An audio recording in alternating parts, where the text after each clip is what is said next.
Russia holds the title of the largest nation on the planet. It stretches across 11 time zones, bridges 2 continents, and shares borders with 14 neighboring countries. Throughout history, no single power has ever held this much territory. But here is where it gets crazy.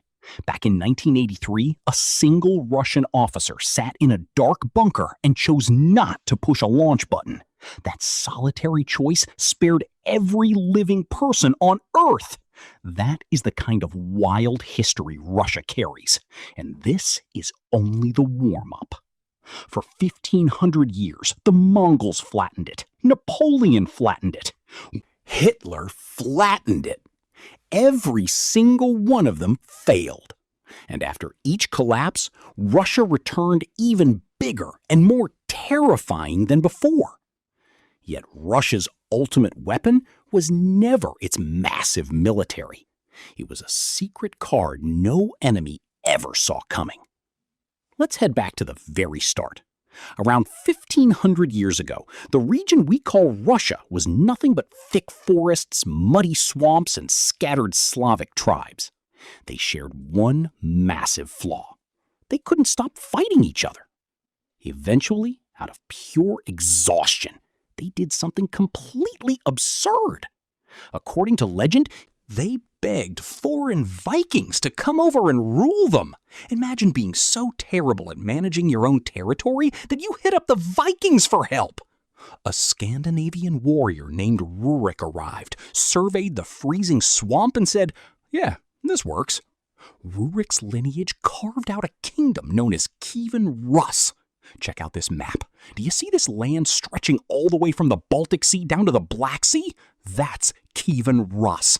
It expanded rapidly, doing massive trade with the Byzantines to the south and Scandinavia up north.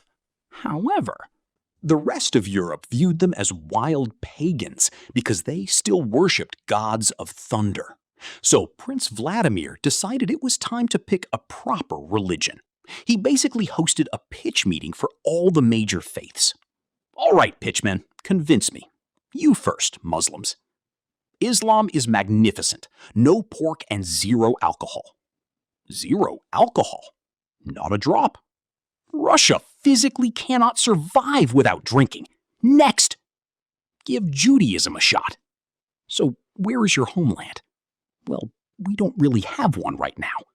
Sounds like a losing side. Next. We have breathtaking cathedrals, golden domes everywhere. Plus, you can drink. Deal. Christianity won the jackpot purely because it didn't ban alcohol. Just like that, an entire population converted overnight because the boss ordered it. Kievan Rus became a dominant medieval force. But once Vladimir's bloodline ended, the state fractured back into a dozen petty princes fighting over chromes, which was literally the worst possible timing because the most terrifying force in human history was about to ride in from the east. In 1237, while these Russian princes were busy squabbling, a massive army appeared on the horizon. These were the Mongols, commanded by Batu Khan, the grandson of Genghis Khan himself. Take a look at this massive empire, spanning all the way from China to Eastern Europe. The Mongols had already obliterated everything in their path before even stepping foot in Russia. They could cover 100 miles a day on horseback, shoot arrows backward at a full sprint, and virtually never lost a fight. City by city, they turned Russia to ashes. Kiev, the glittering capital of Kievan Rus, was smashed so violently that travelers passing through found nothing but open fields and smoke. For the next 240 years, every Russian ruler had to make a long trek east to beg the Mongol Khan for permission to govern his own city. The Khan might grant it, or he might execute the prince on the spot. It was a coin toss every single time. But a subtle shift was happening in a quiet, boring northern town called Moscow. The princes of Moscow had volunteered to collect taxes from all the other Russian rulers on behalf of the Mongols, and with every collection, they secretly skimmed a little bit off the top. Just a little bit. Never enough to get caught. Where's the gold? Right here. Every last coin you demanded. You're being suspiciously helpful. The other princes usually scream at me. Well, those guys are amateurs. Fancy some vodka? Year after year, decade after decade, Moscow quietly built up insane wealth. By 1480, the Mongol Empire was crumbling, so Moscow's ruler, Ivan III, decided he was officially done paying tribute. The two opposing armies lined up on opposite banks of a river. Both sides engaged in a staring contest for weeks. Suddenly, the Mongol commander took one look at the freezing snow, turned his horse around, and rode away. That was it. 240 years of brutal Mongol rule ended without a single arrow shot. Ivan III marched back to Moscow and decided the title of prince was way too small for him. He grabbed the most prestigious title he could find. The ancient Roman emperors had called themselves Caesar, so the Russian translation became Tsar. Moscow had spent centuries mastering the mechanics of absolute power. Now, it held total control. And when a single individual controls everything, you don't get peace. You get Ivan. In 1547, Ivan III's grandson became the very first officially crowned Tsar of all Russia. He was Ivan IV.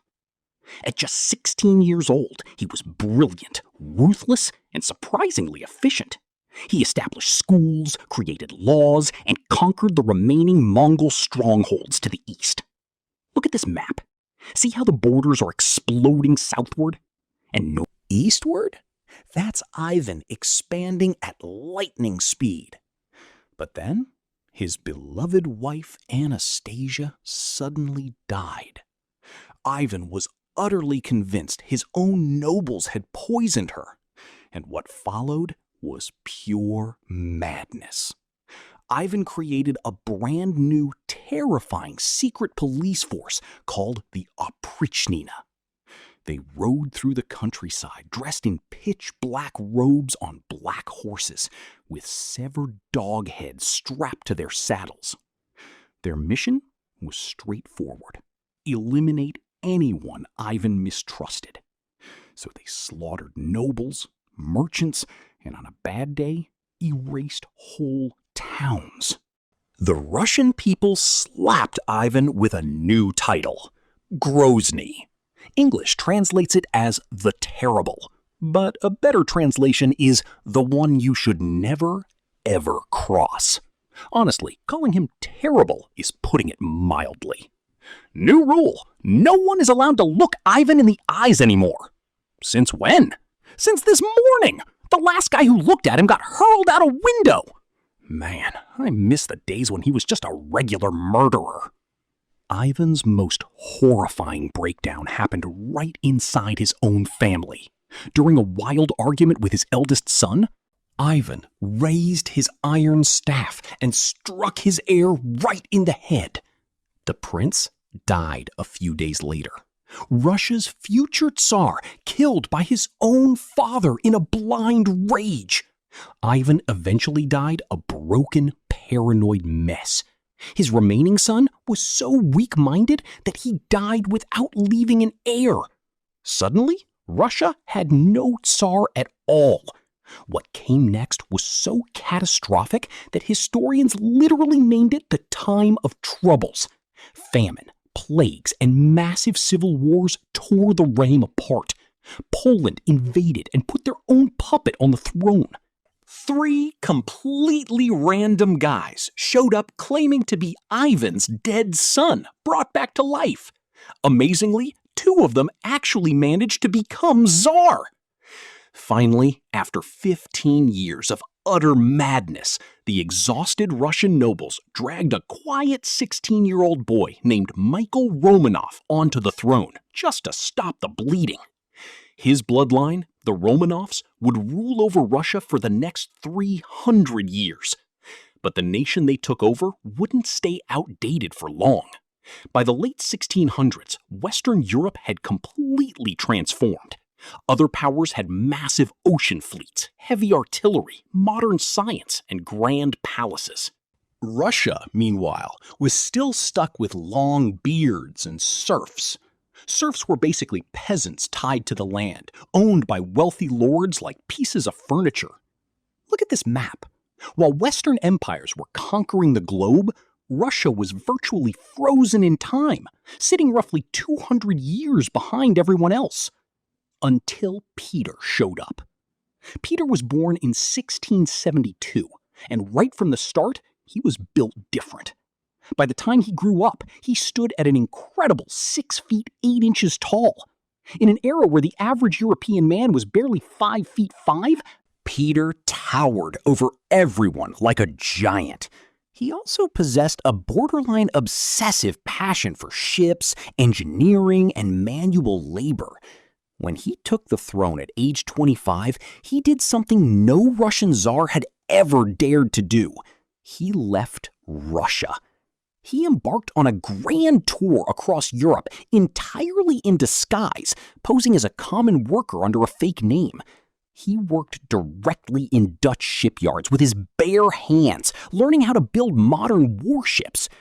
Everywhere he traveled, people recognized him almost instantly. It's hard to miss a 6'8" Russian giant pretending to be an ordinary carpenter. But everyone politely went along with the act. When he returned home, he came back with an absolute mission. Russia was going to modernize right now, whether it liked it or not. His very first target? Beards. Russian nobility had worn long, traditional beards for centuries. Peter found them utterly embarrassing. So he instituted a strict beard tax. If you wanted to keep your facial hair, you had to pay a massive fee and carry a mayoral token as proof. If you couldn't pay, you were shaved on the spot. And sometimes Peter would grab the razor and do the shaving himself while staring dead into your eyes. Sir, the nobility is having a complete breakdown over this beard law. Good. A breakdown was long overdue. One lord claims cutting his beard feels like slicing off his soul. And his soul? It appears to still be intact, sir. Fantastic. Go shave off another one. He banned traditional Russian robes. He forced his court into European coats and powdered wigs. He even overhauled the calendar overnight. Russia had been counting years from the supposed creation of the world, making it officially the year 7207. Peter adopted the European calendar, causing Russia to jump backward 5,000 years before breakfast. Next, he decided Russia required a brand new capital city, a modern European metropolis facing the open sea. The only issue was that his chosen location was a freezing, mosquito-ridden swamp on the edge of the Baltic Sea. Look at this map. See that tiny spot right at the edge of Russia touching the water? Yeah, that's where Peter picked to build. Tens of thousands of forced laborers lost their lives building it. Peter named it St. Petersburg. It turned out undeniably breathtaking, and it still stands today. By the time Peter died in 1725, he had constructed a navy from scratch, defeated the mighty Swedish Empire, and dragged his entire nation kicking and screaming into the modern era. Look at this map. When Peter took power, Russia looked like this. When he died, it had expanded to this. He had forged a backwards kingdom into a global empire. But maintaining that empire was an entirely different nightmare. After Peter's death, Russia suffered 40 years of weak rulers and violent palace coups. Then, in 1762, Peter's useless great-grandson married a brilliant young German princess named Catherine. Just 6 months into his reign, Catherine organized a military coup with her friends, overthrew him, and seized total power. She crowned herself Catherine the Great, just like Peter, and she thoroughly earned that title. Look at this map. See these massive territories being swallowed into Russia's borders? That was all Catherine. She carved up giant chunks of Poland, snatched Crimea from the Ottoman Empire, and absorbed most of modern-day Ukraine. The empire had never, music, reached such immense size. Meanwhile, she was writing long, elegant letters to French philosophers about liberty and human rights, dropping subtle hints that she planned to free the serfs. Wait, she never actually freed the serfs? I'm not really sure what to do with that detail either. Moving on to 1812, long after Catherine was gone, a massive catastrophe struck. A short French general named Napoleon Bonaparte decided to invade Russia with an astounding music. 600,000 troops. Look at this map. See these huge arrows driving deep into Russian soil? That was the largest military force Europe had ever assembled, marching directly toward Moscow. Nobody thought Russia stood a chance. So we have captured Moscow. Fantastic, no? Where are the Russians? I expect their total surrender. They evacuated, sire, and they set the entire city on fire before leaving. What? They burned down their own capital? Also, sire, winter is rapidly approaching. How bad could a winter possibly be? General, we are in the middle of Russia. Napoleon was forced to retreat. Out of the 600,000 soldiers who proudly marched in, only around 30,000 managed to limp back out alive. The rest froze to death, starved in the endless snow, or were hunted down by enraged Russian peasants armed with farm tools. Russia had successfully wiped out the greatest military mind in Europe using a weapon no opponent could counter: brutal winter. Yet, Russia hadn't solved any of its core internal problems. The serfs were still living in misery. The czars stubbornly refused to reform. And despite their most glorious victory in history, ordinary citizens began asking why they were still trapped in a medieval nightmare. In 1894, a new Tsar named Nicholas II inherited the throne. Almost everyone who knew him personally agreed he shouldn't be trusted to manage a small bakery, let alone the largest empire on earth. He was timid, indecisive, easily manipulated, and deeply insecure. His wife, Alexandra, became completely mesmerized by a wild, unwashed peasant monk named Rasputin. Rasputin was tall, smelled like a barn, and claimed he held miraculous powers to heal the royal couple's hemophiliac son. Alexandra believed he was sent directly by God, meaning through her, Rasputin was essentially running the entire country. Russia, meanwhile, was spiraling out of control.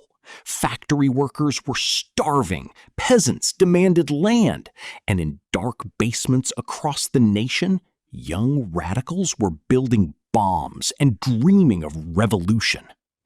Then, in 1914, Nicholas made the single most disastrous decision in Russian history. He entered World War I. Look at this map. See this endless front line stretching all the way from the Baltic Sea to the Black Sea?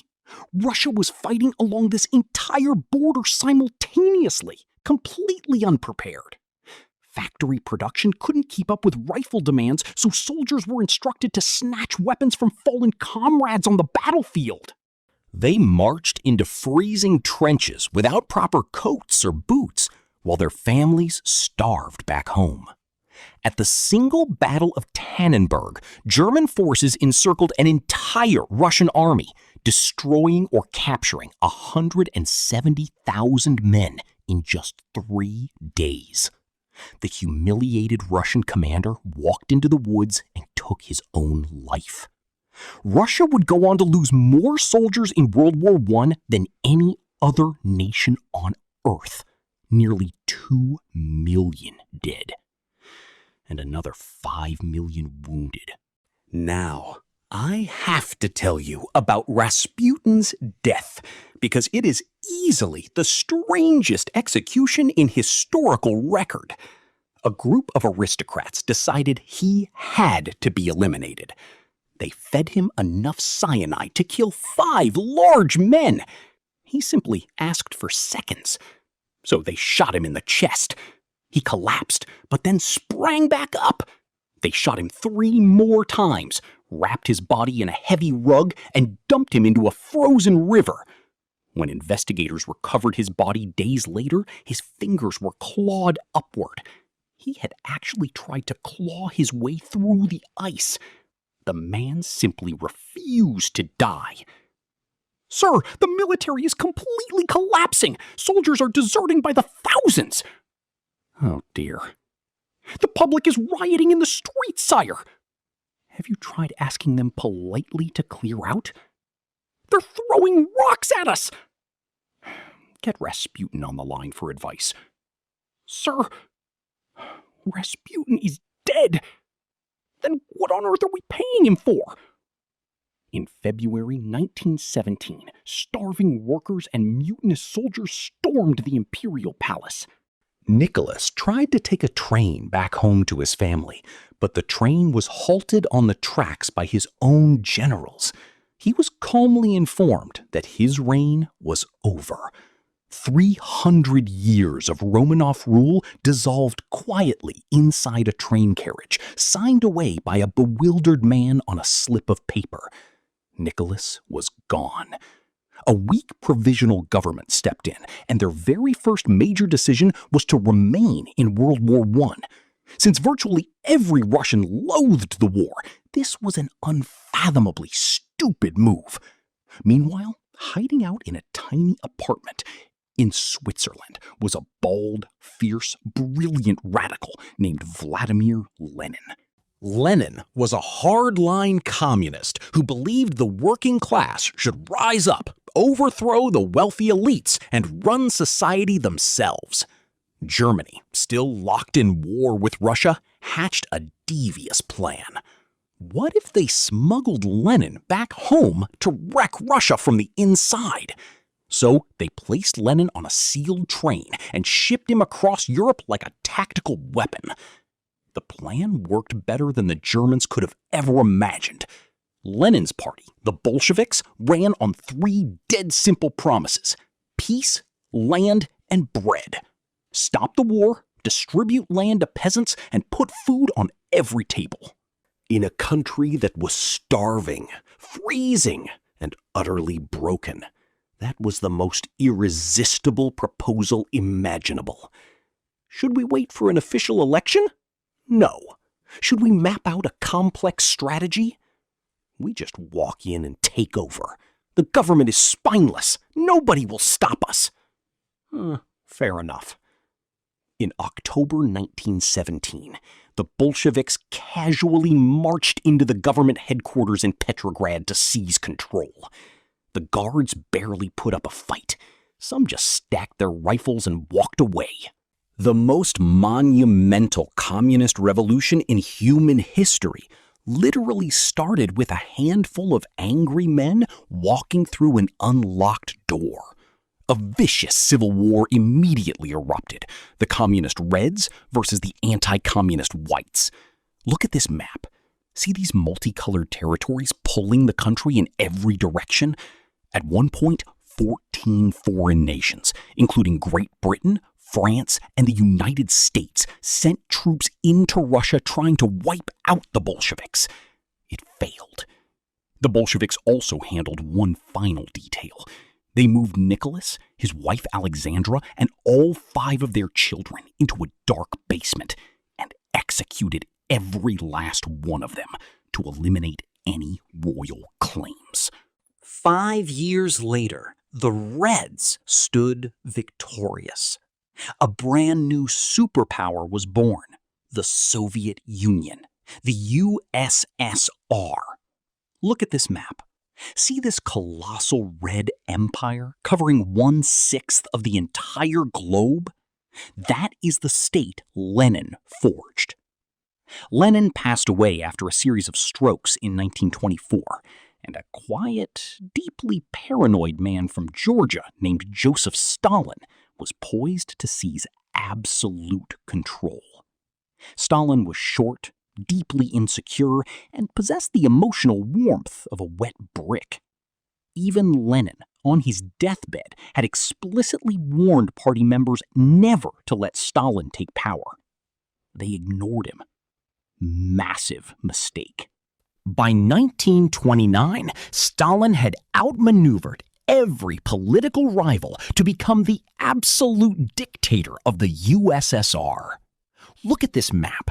See this entire landmass stretching from Eastern Europe all the way to the Pacific Ocean? One man held total authority over all of it. He launched 2 ruthless campaigns simultaneously.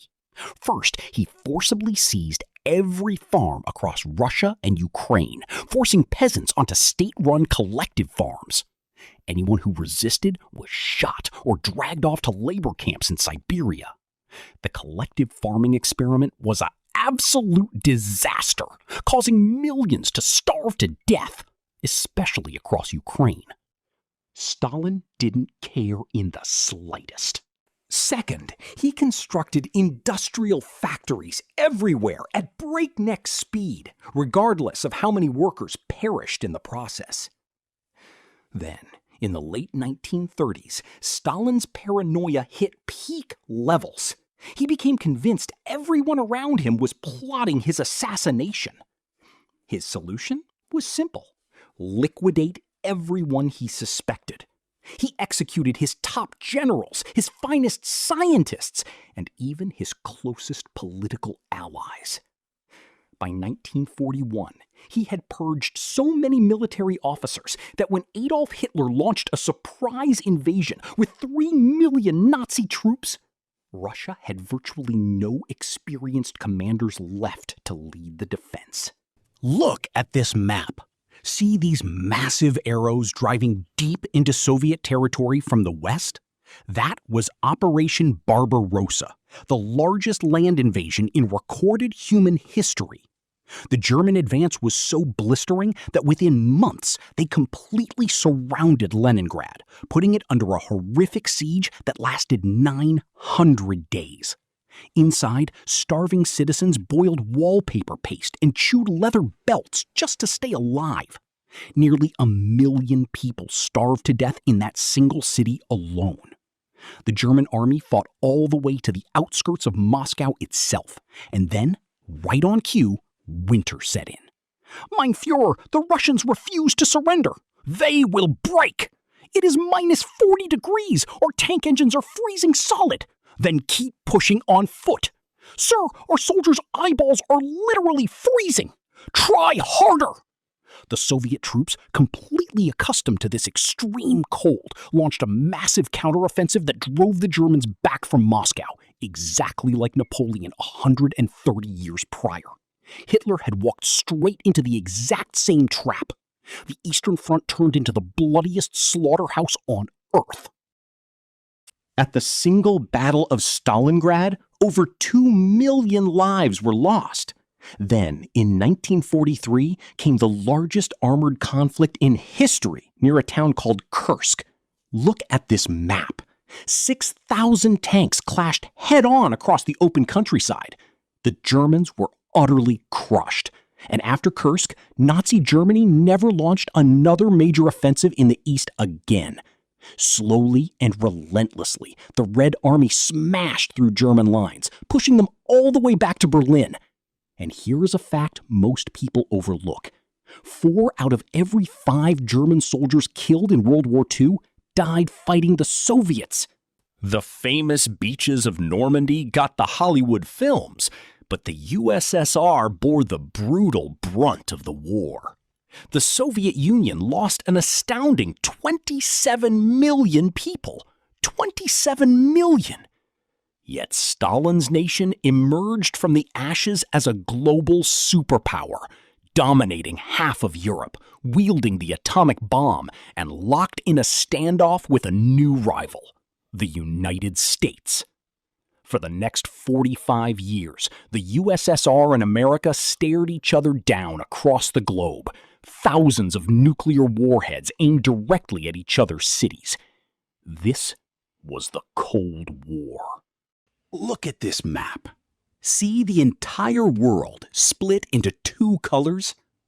Every nation on Earth was forced to pick a side. It was an era of constant tension. Twice during those decades, humanity came within hours of complete nuclear destruction. The Cuban Missile Crisis of 1962 brought both nations just 13 days away from full-scale nuclear war. And in 1983, a Soviet officer named Stanislav Petrov sat alone in an early warning bunker when his systems flashed an alert. America had launched 5 nuclear missiles toward the USSR. Standard protocol demanded an immediate nuclear retaliatory strike. Petrov trusted his gut instinct and chose to wait, betting it was a software glitch. He was right. On that single night, the entire human race was saved by one man's split-second instinct. Stalin died in 1953. The Soviet leaders who followed were far less bloodthirsty, but the nation was quietly decaying from within. From the outside, the USSR appeared massive and terrifying. From the inside, it was empty store shelves, failing factories, and citizens waiting in line for hours just to secure a loaf of bread. By 1985, the whole empire was barely running on vodka and desperation. A new leader named Mikhail Gorbachev stepped up, attempting to rescue the state with 2 major policies: openness and economic reform. It backfired catastrophically. "Sir, we granted citizens freedom of speech. Now they're actually speaking out." "Are they saying positive things?" "No, sir. They're openly declaring the entire government a complete disaster. Also, Poland just broke away, along with East Germany and Hungary. Sir, the entire Soviet Union is collapsing." That definitely wasn't the plan. Look at this map. See this massive red empire that dominated half the planet for 45 years? Watch it shatter into 15 independent nations, almost overnight. In the end, the Soviet Union didn't collapse through a world war, a bloody coup, or a dramatic last stand. On December 25th, 1991, the Soviet flag was lowered from the Kremlin for the very last time. The Russian tricolor flag was raised in its place. No grand fanfare, no major speeches, no historic ceremony. Just one flag swapped for another on a cold, quiet winter night. And just like that, the superpower that defeated Nazi Germany launched the first human into space and held half the globe in a high-stakes standoff for 45 years simply vanished from existence. Russia was now a democracy, at least on paper. The 1990s brought absolute chaos. The economy tanked, crime syndicates controlled the streets, and former officials auctioned off state assets to their inner circle for pocket change. Then, in 1999, a quiet former KGB officer named Vladimir Putin stepped into the presidency. He swiftly consolidated control over the media, the judicial system, and his political opponents. Look at this map. In 2014, he seized Crimea. By 2022, he launched a full-scale invasion of Ukraine, and he remains seated in the Kremlin to this day. And that is the story of Russia. But here is the core piece most people miss. Everything that forged modern Russia traces straight back to the Mongols. If you skip that era, you miss the entire foundation of the story. Click right here. This history gets even wilder. I'll catch you in the next one.